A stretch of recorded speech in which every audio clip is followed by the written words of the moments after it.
시청자 여러분 안녕하십니까. 지금부터 천옥현의 안보정론을 시작하겠습니다. 벌써 시간학상으로는요 7월 5일 월요일 새벽 한 2시가 다 됐습니다.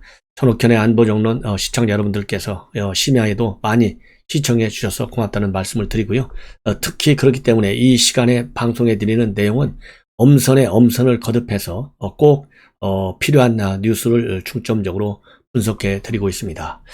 첫 번째로 여러분들께 말씀드릴 내용은요, 이 검찰 분위기를 좀 말씀을 드리겠습니다. 여러분들 아시다시피 최근에 박범계가 사상 최대 규모의 인사를 단행했어요. 무려 600여 명의 인사를 단행했는데요. 과거와 달리 새로운 아주 이색적 현상이 나타나고 있습니다. 뭐냐면은 통상적으로 말이죠. 이 검찰 인사가 있으면 한 20-30명, 많을 때는 한 30-40명씩 거의 집단으로 사표를 내는 경우가 있어요. 왜냐면은 인사가 되면 만족하는 사람도 있고 또 불만족하는 사람도 있지 않습니까? 특히 검찰의 경우에는 이 서열 문화가 굉장히 강하잖아요. 그렇기 때문에 자기가 좀 인사에 불만족한다 그러면 검찰들은 나와서 변호사 하면 되잖아요. 그래서 사표를 내고 나오는데요. 이번에는 사표 내는 사람이 전국에서 몇 명 되지 않는다고 합니다. 매우 이색적인 현상인데요. 그 얘기는 뭐냐? 지금 현재 문재인 정권 들어와서 추미애 때부터 인사의 특징이 뭡니까? 학살 인사잖아요. 학살 인사. 이러다 보니까 이제 학살을 당한 사람들이 나가라 이렇게 해서 학살 인사를 하고 있는데요. 이번에의 경우에는 지금 문재인 정권이 남은 게 7-8달밖에 남지 않았어요. 그러니까 버티는 지금 이런 고위 검사들이 많다. 그래서 이번에 인사 대표적인 게요. 고검장들 인사를 했는데 과거에 윤석열 총장 징계에 공개적으로 반발했던 구본선 광주 고검장 그리고 강남일 대전 고검장인데 이 사람들이 한직 중에 한직인 법무연수원 연구위원으로 나란히 발령이 났어요. 그런데 문제는 뭐냐? 법무연수원장은 이 두 사람보다도 후배인 조남관 대검 차장이 임명이 됐습니다. 통상적으로 이 얘기는 결국 후배 밑에 선배를 보낸 거잖아요. 그러니까 나가라는 얘기잖아요. 아주 치욕적인 인사이죠. 그럼에도 불구하고 나가지 않는 거예요. 모두 사표를 내지 않고 버티고 있습니다. 그 다음에는 수원 고검장에는 누가 갔냐면 김관정 동부지검장이 갔어요. 이 사람은 누굽니까? 김관정이는 바로 추미애 아들 무혐의 처분을 한 사람이에요. 그러니까 전국 고검이 딱 6명밖에 되잖아요. 그 정도로 검찰총장 다음으로 높은 사람들이 고검장인데 이러한 애완견을 갖다가 수원 고검장으로 발령을 탁 내놓고 그 밑에 고검검사로 누구를 내보냈냐면 송경우 여주지청장을 발령을 했어요. 그러면 고검검사는요 수사권이 없어요. 한직 중에 한직이에요. 그런데 송경우는 누구냐? 중앙지검 3차장 때 말이죠. 조국 일가 비리를 책임졌던 인물이 바로 송경우 여주지청장인데 이 사람을 수원 고검 검사 즉 김관정의 밑으로 내보냈어요. 이 얘기는 결국 뭡니까? 나가라는 얘기예요. 이런 인사를 두고 가학적 인사, 치욕적 인사 이렇게 지금 현재 검찰 내에서 불만이 많이 지금 표출되고 있어요. 그럼에도 불구하고 이렇게 좌천을 당한 인사들 또 대표적인 게 1년에 4번씩 좌천 인사 당한 사람이 한동훈 검사장이잖아요. 이 한동훈 검사장은 지금 어디에 있어요? 법무연수원 사법연수원 부원장으로 가 있어요. 사법연수에는 검사가 딱 한 명인데 그 사람이 한동훈이에요. 부하도 없고 아무도 없어요. 그러니까 나가라는 얘기예요. 그러나 버티고 있습니다. 이것이 지금 새로운 현상이다. 이 정도로 지금 검찰 내 분위기가 인사와 관련된 불만이 부글부글 끓고 있어요.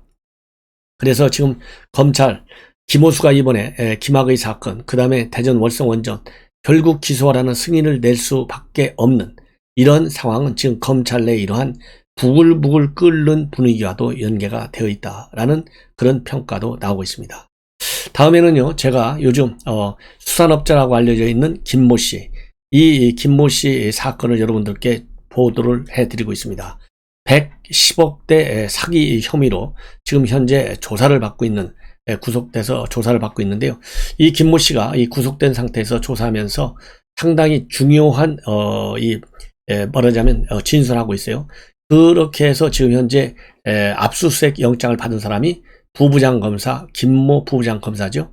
근데 이 김 부장검사가 있고 그 다음에 또 논란을 일으키고 있는 사람이 이동훈 대변인 조선일보 논설위원 그 다음에는 윤석열 총장 첫 번째 대변인으로 영입한 사람이죠. 근데 사표라고 나왔어요. 그 다음에는 TV조선의 엄석성 앵커, 이런 사람들한테 전부 뭐 차량을 제공해주고 고급 선물을 줬다. 그리고 최근에는 박지원 원장한테도 이 고가의 선물을 준 걸로 해서 박지원 원장이 선물 받은 것 같긴 같은데 정확히 기억이 안 난다. 뭐 그냥 뭐 야당 정치인의 소개로 만났을 뿐이다. 다른 뭐 비리 관계는 하나도 없다. 이렇게 딱 선을 긋고 있지만요. 박지원 원장까지 이름에 나왔고, 또 지금 최근에는요, 박영수 전 국정농단 특검 이름까지 나왔어요. 그래서 어제까지만 해도 박영수 특검에 대해서 뭔가 의혹이 있지 않느냐, 이런 보도가 나왔는데, 지금 조금 전부터 구체적으로 나오는 것은 박영수 특검한테도 이 수산업자 김모 씨가 차량을 외제 고급 수입 차량을 제공했다, 이런 지금 의혹이 제기되고 있어요. 그래서 이 사람이 왜 그러냐면 포항 지역에서요, 재력가로 행사를 하면서 수산업을 하는 것처럼도 사기를 치고, 또 고급 수입차 렌트업을 한다면서 또 이 박특검한테 차량을 제공한 것으로 그렇게 지금 알려지고 있어요. 이 가족한테 제공했다, 그렇게 되어 있어서 경찰에서는 이것이 정탁금지법, 즉 김영란법을 위반했는지 그 관련 내용을 조사하고 있다고 하는데요. 여기에 대해서 이 박영수 특검은 200만 원대의 렌트 비용을 지불하고 대여를 했다. 그러면은 이 불법적인 요소는 하나도 없는 것이죠. 이 김영란법은 불법으로 일정 액수 이상의 선물을 받거나 이럴 때 걸리는 것인데, 만약에 박특검 이 해명대로 200만 원대의 렌트 비용을 다 지불했다. 그러면은 이 사람이 렌트업을 하면서 특검에게 차량을 제공해줬다 하더라도 그것이 김영란법에는 위반되지 않아요. 그렇지만은 이 사실관계를 지금 현재 경찰에서 조사를 하고 있는 것으로 지금 알려지고 있습니다. 자, 그러면은 이 박영수 특검과 이 사람 관계는 어떻게 되어 있느냐? 이 김 수산업자가 20대 총선에 출마하려다가 공직선거법 위반 혐의로 구속된 적이 있어요. 그래서 기소됐어요. 그래서 그때 박영수 특검이 이 사람을 변호해가지고 알게 됐고, 그래서 이 박영수 특검이 지금 현재 2, 3천만 원짜리 고급 시계를 받았다라고 하는 의혹을 받고 있는 부장검사를 소개해 준 것으로 그렇게까지 알려지고 있습니다. 자, 그래서요, 이 고급 수입차를 대여했다는 의혹을 이제 경찰에서 조사를 하고 있는데, 그 사실관계가 이제 뭐 밝혀지지 않겠어요? 그러나 제가 말씀드린 대로 이 박영수 특검이 그동안에 중앙수사부장이라고 하는 중책을 맡았고, 또 이 국정농단 사건의 특검을 맡은, 그리고 또 이 성격이 비교적 강직한 분으로 알고 있는데요. 이 의혹, 저는 박영수 특검이 밝힌 대로 돈을 다 주고 차를 대여받은 것이 아닌가, 일단은 그런 생각을 해봅니다. 자, 그런데 문제는 말이죠. 이 수산업자 김 씨가 자기 집에다가 문재인 대통령 부부 사진도, 그리고 청와대 로고가 새겨진 술병이나 술잔 선물 세트까지 전부 집에다가 진열했고, 집을 방문한 사람들한테 자랑하고, 그러면서 문재인 대통령도 잘 알고 있는 사이다, 이렇게 떠벌렸다고 하는 것이 주변 분들의 주변 분들의 지금 전원인 것으로 알려지고 있고요. 그리고 피해자들한테도 자기가 한 1천억 원대 유산을 상속받아서 어선 수십정, 풀빌라, 고가의 외제 차량을 소유한 재력가로 소개하고 다니면서 이 사기를 친 것으로, 그리고 실제로 또 고가의 외제차를 몰고 다니기도 한 것으로 그렇게 알려지고 있어요. 그래서 이 수산업자 김 씨는 선동 오징어 사업을 하는 것으로 이 투자금을 모으는 방식으로 해서 2018년도 6월에서 올 1월까지 피해자 7명으로부터 116억 2천여만 원을 가로챈 혐의로 현재 구속 기소되어 있고요. 이 피해자 중에는 86억 5천만 원을 사기당한 김무성 전 의원의 친형도 포함된 것으로 그렇게 알려지고 있습니다.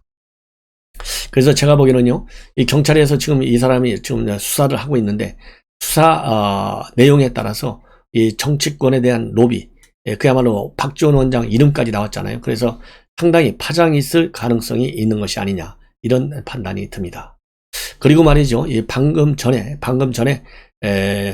윤석열 총장의 대변인이 언론인들한테 문자 메시지를 긴급 공지했습니다. 심야에 그래서 이렇게 중요한 뉴스가 나오기 때문에요, 제가 심야 뉴스를 꼭 보내드리고 꼭 잠을 잡니다. 그러면 이 심야 뉴스에서 심야 문자 메시지에서 밝힌 내용은 바로 내일 모레죠. 이제 7월 6일 날입니다. 7월 6일 날 일정 민생행보 첫 민생 탐방의 첫 행선지를 문자 메시지로 밝혔어요. 그래서 6일 날에 어디를 가냐면요. 대전 지역을 갑니다. 대전 현충원을 가고 그 다음에 카이스트를 방문한다. 이렇게 공지를 했어요. 그러니까 29일 날 출마 선언한 이후에 일주일 만에 첫 공개 행보가 어디냐? 바로 대전 지역이라는 데 의미가 있어요. 그래서 대전 현충원을 찾아가지고는 현축탑과 그 다음에 천안함 용사, 제2연평해전 전사자, 그리고 연평도 포격도발 묘역 이런 데를 참배할 예정인데 우연히도 말이죠. 이 국민의힘 이준석 대표의 취임 첫 일정과 오버랩이 돼요. 이준석 대표가 이렇게 대전을 맨 먼저 간 것은 이 천안함 용사들이 국방부 앞에서 시위할 때 만나가지고 내가 만약에 대표가 되면 맨 먼저 대전을 가겠다 이런 약속 때문에 가게 된 것이죠. 그런데 윤석열 총장 측에서는 이러한 행보와 관련해서 대전 현충원이라고 하는 데는 출마 선언문에서 언급했던 대한민국을 만들고 지킨 영웅들이 있는 상징적인 곳이기 때문에 가는 것이다. 그리고 이준석 대표의 일정을 고려하는 것은 아니다. 이렇게 얘기를 하고 있고요. 근데 참고적으로 여러분들 아시다시피 출마 선언문에서 맨 앞에 모두에다가 천안함 청년 전준영을 언급한 바 있고 K9 자주포 폭발 사고 피해자 이찬호를 언급했어요. 이찬호. 이 얘기는 그만큼 윤석열 총장이 안보에 각별한 관심을 가지고 있다. 이런 걸 의미해 주는데요. 반대로 따지면은 그만큼 문재인 정권이 안보를 소홀히 했다. 그래서 문재인 정권의 실패한 안보 정책을 비판하는 이런 차원의 민생 행보 제1 의미가 있고요. 두 번째로는 대전에 또 카이스트가 있잖아요. 그래서 카이스트 원자핵공학과 학부 대학원생들하고 학생 식당에서 오찬을 함께 할 예정으로 알려져 있어요. 이 얘기는 결국 뭡니까? 문재인 정권이 탈원전 정책의 문제점을 청취하고 토론하겠다는 거 아니겠어요? 그래서 탈원전 정책을 부각시키는, 더군다나 지금 탈원전은 윤석열 총장이 최재형 감사원장이 탈원전 감사에서 잘못된 것이다, 경제성 조장했다, 이런 감사자료를 통보받았잖아요. 이것을 대전지검에다가 수사하라, 이렇게 딱 배당을 한 중요한 이 결정을 내렸어요.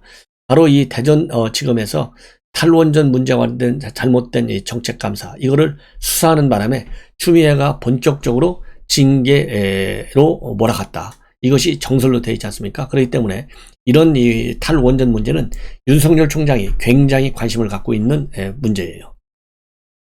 그래서 이러한 민생 탐방의 시작이 첫 번째로는 이런 정책적인 메시지, 즉 안보를 굉장히 중요시하고 탈원전 정책의 문제점을 지적하는 이런 측면에서의 핵심적인 의미를 가지고 있고, 그 다음에는 대전 지역이 갖고 있는 지역적 차원의 전략적 가치도 고려했다. 바로 뭐냐?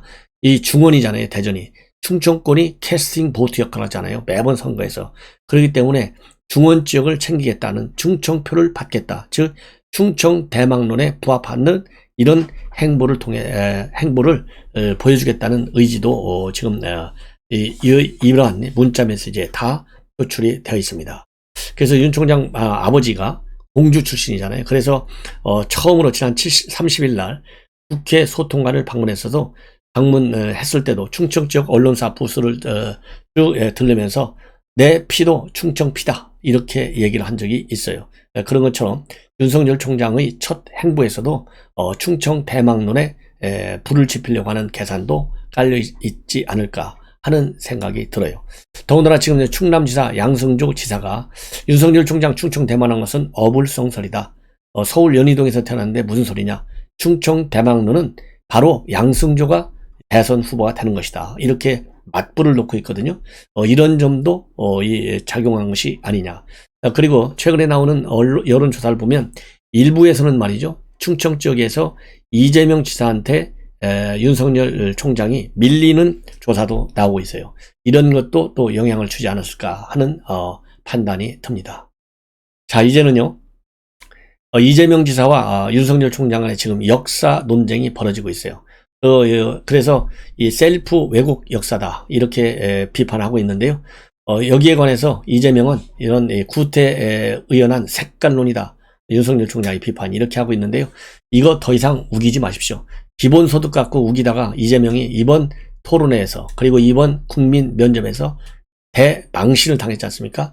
그렇기 때문에 더 이상 이 역사 논쟁에 불을 지폈는데 이재명 사과하고 더 이상 이 문제에 관해서는 뭐라 그럴까요? 고개를 숙이고 더 이상 언급을 하지 말아라.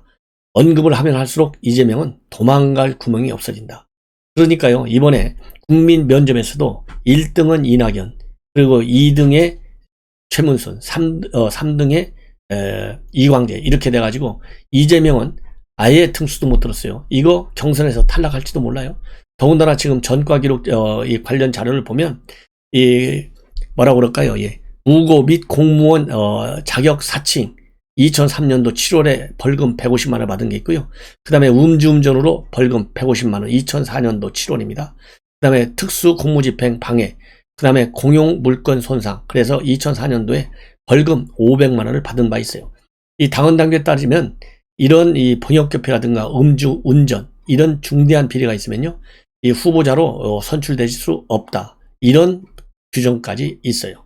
그렇기 때문에 이런저런 것들이 굉장히 지금 홍수 욕설 뿐만 아니라 지금 이재명은 많은 본질적 결함을 가지고 있습니다. 그러다 보니까 3등 밖으로 떨어지고, 그러다 보면 이거 이재명이 열받아가지고 또 민주당 탈당하는 거 아니냐 이런 얘기까지 나오고 있을 정도로 심각한 상황에 있다고 하는 것을 이재명은 뒤늦게지만 자각하라, 저는 그렇게 얘기하고 싶습니다. 그래서 이제는 지금 야권에 있는 후보들 일제히 이 하태경, 그 다음에 원희룡, 유승민 일제히 비판하고 있어요. 윤석열 총장뿐만 아니라 신원식 술사 출신이죠. 지금 현재 국방위 소속인데 신 의원도 이러한 이재명의 비판은 그야말로 뭐라 그럴까요? 언어 테러다. 그리고 대통령 후보 자질이 매우 의심스럽다. 그리고 사실, 즉 역사적인 이 팩트, 사실과 다른 잠꼬대다. 이 정도로까지 지금 비판하고요. 후보가 될 자질이 매우 의심스럽고 국민과 역사에 대한 언어 테러고, 그리고 80년대 운동권 수준이 유치하고 자기 학대적인 저질 역사관이 역겹고 개탄스럽다. 이렇게까지 지금 비판하고 있습니다. 그래서 이제는 이재명이 더 이상 이 문제에 대해서는 입을 꽉 다물고 국민 앞에 사과하라. 더 이상 역사를 왜곡시키지 말라. 이렇게 저는 지적을 하고 싶습니다. 다음에는요, 이 추미애 얘기를 좀 하겠습니다. 바로 추미애가 이 국민 면접에서요, 자기 남편 자랑까지 하는 또 사태가 벌어졌어요. 구멍난 양말 자기가 옛날에 못 챙겨서 미안하다 했더니 그게 무슨 소리냐 라고까지 자기를 뭐라고 그럴까요? 챙겨주는, 그래서 이 자기 남편은 이러한 이 자기가 설령 대선 후보가 되더라도 남편으로서 어떻게 이런 개입하고 이 권력을 남용하는 이런 일은 없을 것이다. 이런 입장을 내놨고요. 그리고 또 하나 이제 특이한 것은요, 지난 3일날 첫 TV 토론에서 김두관 의원이 문제를 냈어요. 김두관 의원이 질문했어요. 뭘 질문했냐면은 영남 쪽이 굉장히 어렵고 동진정책, 중도를 확장하는 게 매우 중요하기 때문에 그런 차원에서 본다면 추미애 후보가 이번 경선에서 본선 후보가 되면 좋지만 그렇지 않을 경우에는 대구에서 출마할 의향이 있느냐. 이 얘기는 내년 6월 지방선거 얘기하는 거잖아요. 이러한 질문을 했는데요. 기다렸다는 듯이 대구 출마에 대해서 깊이 생각해 보겠다. 그러면서 본인은 과거에도 당이 필요할 때는 늘 요구를 수용했고 법무장관 간 것도 마찬가지였다. 그러면서 대선에 먼저 헌신을 우선은 대선에 먼저 헌신하도록 하겠다. 이런 입장을 밝히면서 이렇게 대구 시장 출마에 대해서 깊이 생각하겠다. 이 얘기는요, 추미애 이 권력욕 정말 끝이 없는 것 같습니다. 대선에 출마해가지고 후보가 안 되면 그걸로 포기하고 그야말로 백의종군 하십시오. 지금 현재 법무장관 하면서 대한민국 법치주의를 얼마나 무너뜨렸습니까? 오늘날 윤석열 총장이 대선 출마 결심에 결정적인 이 공을 세운 사람이 누구냐? 추미애 본인이라는 것을 잘 알고 있지 않습니까? 이러한 민심의 분노 더 이상 자극하지 않게 되기를 저는 바람하지 않습니다. 자, 이제는요, 이 풍산개 가지고 또 얘기를 해야 되겠어요.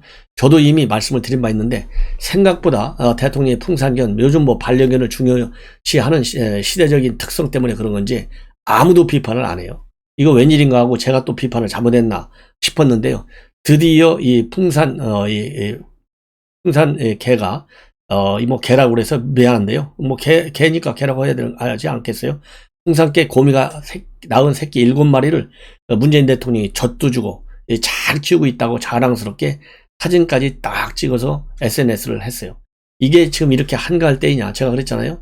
이거 김정은이한테 짝사랑해도 보통이 아니다. 이런다고 김정은이가 정상회담에 응할 것이냐? 천만의 말씀이다. 더 망신스럽다. 그러니까 국제사에서 고립되는 것 아니냐? 제가 이런 요지로 비판했는데요. 이거와 관련해서 장성민 의원, 그 다음에 전효옥 의원이 마찬가지 비슷하게 비판했어요. 이 장성민 의원은 7월 4일이니까 바로 어제죠. SNS에 글을 올려놔가지고 이거는 김정은이한테 대북 메시지를 전달하겠다는 것이냐. 본인이 지금 현재 장 의원은 호남 쪽, 부산 쪽을 돌고 있어요. 장성민 의원이. 그래서 이런 민심을 딱 들어보니까 굉장히 어렵다고 하는데, 민초들은 도대체 이런 거는 생각하지 않고 이런 풍산깨를 홍보하고 있는데, 차라리 대통령직에서 물러나면 남북 교류 협력의 상징적 활동으로서 풍산깨 홍보대사로 나서라. 이런 지금 비판을 하고 있고요. 그 다음에 전효국 의원은 참 이 철창 안에, 철창 이 풍산깨 말하자면 이 우리의 지금 강아지들 7마리가 쭉 있고 이거를 챙기는 모습이 나왔거든요.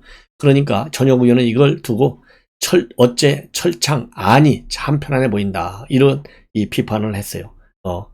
그래서 이렇게 철창에 앉아서 김정은이 보내준 귀한 강아지를 돌보는 문재인 집사, 이렇게까지 비판을 하고 있습니다. 이런 비판을 하니까요, 결국은 기다렸다는 듯이 이거를 갖다가 또 누가 다시 맞받아치고 있느냐, 이것은 배설 수준의 언어 사용 능력을 갖췄다, 이런 이 비판을 하고 있습니다. 예, 이러니까요, 지금 이러한 문제에 관해서 지금 이런 이 홍보를 할 때 문재인 대통령 당연히 홍보 파트, 특히 대변인, 소통수석 이런 사람들 다 의견 듣지 않겠습니까? 이러니까 참모들이 제가 무능하다고 비판하는 거예요. 그래서 신동근 같은 사람은 이렇게 철창 바르는 것이 뭐 전효국 의원이 의도했든 안 했든 간에 먼저 구린개가 나무는 한다고 말이죠. 이 철창 발언하니까 놀래가지고 이번에 토론 배틀에 심사위원으로 참여했잖아요. 그것까지 문제 삼고 있어요. 이게 바로 여권의 청와대와 관련된 이 국민의 비판, 아직도 정신을 못 차리고 있다, 이런 지적을 받지 않을 수 없을 것 같습니다. 자, 시청자 여러분, 이렇게 해서요 심야 뉴스를 마치고 또 내일 아침에 중요한 뉴스 여러분들께 보도해 드리도록 하겠습니다. 시청자 여러분, 그러면 편안히 주무십시오. 대단히 감사합니다.